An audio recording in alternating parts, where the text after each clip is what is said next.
شروع اللہ کے نام سے جو نہایت مہربان اور رحم فرمانے والا ہے۔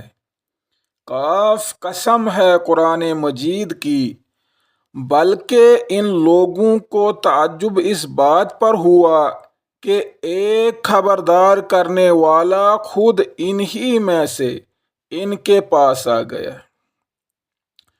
پھر منکرین کہنے لگے، یہ تو عجیب بات ہے، کیا جب ہم مر جائیں گے اور خاک ہو جائیں گے تو دوبارہ اٹھائے جائیں گے؟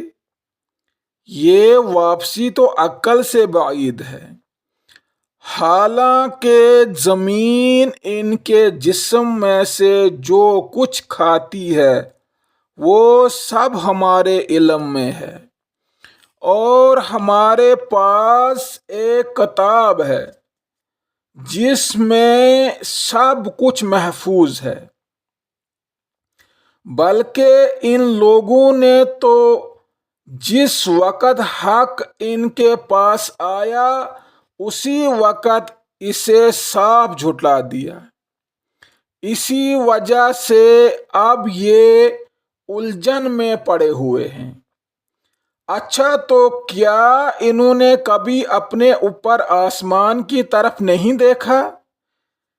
کس طرح ہم نے اسے بنایا اور آراستہ کیا، اور اس میں کہیں کوئی رکھنا نہیں ہے، اور زمین کو ہم نے بچھایا اور اس میں پہاڑ جما دیے اور اس کے اندر ہر طرح کی خوش منظر نباتات اگا دیں۔ یہ ساری چیزیں آنکھیں کھولنے والی اور سبق دینے والی ہیں ہر اس بندے کے لیے جو حق کی طرف رجوع کرنے والا ہو۔ اور آسمان سے ہم نے برکت والا پانی نازل کیا، پھر اس سے باغ اور فصل کے غلے اور بلند و بالا کھجور کے درخت پیدا کر دیے، جن پر پھلوں سے لدے ہوئے خوشے تہ بر تہ لگے ہوئے ہیں۔ یہ انتظام ہے بندوں کو رزق دینے کا۔ اس پانی سے ہم ایک مردہ زمین کو زندگی بخش دیتے ہیں۔ مرے ہوئے انسانوں کا زمین سے نکلنا بھی اسی طرح ہوگا۔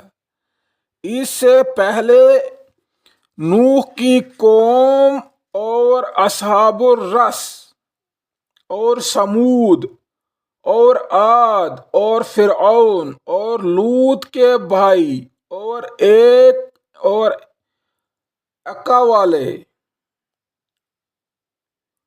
اور تبع کی قوم کے لوگ بھی جھٹلا چکے ہیں۔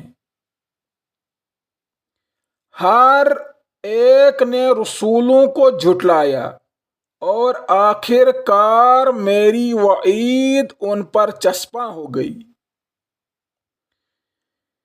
کیا پہلی بار کی تخلیق سے ہم عاجز تھے؟